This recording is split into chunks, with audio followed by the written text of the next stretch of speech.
Hello everyone. ఈరోజు మనం text area rich data టైప్‌ని ఉపయోగించి ఫీల్డ్ ఎలా క్రియేట్ చేయాలో చూద్దాం.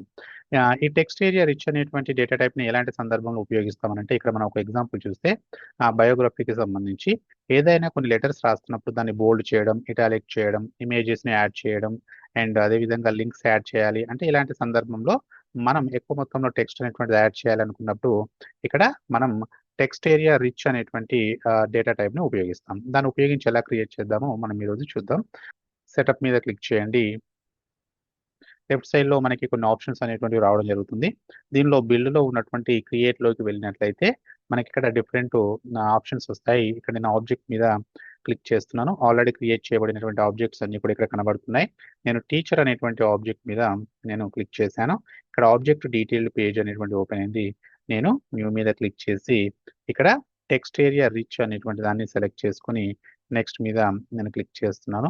ఇక్కడ సేమ్ నేను బయోగ్రఫీ అనే ఇస్తున్నాను. సో, అదే విధంగా ఇక్కడ నెక్స్ట్ మీద క్లిక్ చేస్తున్నాను. నెక్స్ట్ మీద క్లిక్ చేయండి. ఫైనల్‌గా సేవ్ మీద క్లిక్ చేయండి. ఇక్కడ మనకి టెక్స్ట్ ఏరియా రిచ్‌ను ఉపయోగించి ఒక ఫీల్డ్ అనేటువంటిది మనకి క్రియేట్ చేయబడింది. రిచ్ టెక్స్ట్ ఏరియాకి సంబంధించి. సో, ఇది ఇక్కడ మనకి టీచర్ లోపల ఎలా కనబడుతుంది అనంటే, మనం న్యూ మీద క్లిక్ చేసినట్లయితే ఇలా రావడం జరుగుతూ ఉంటుంది.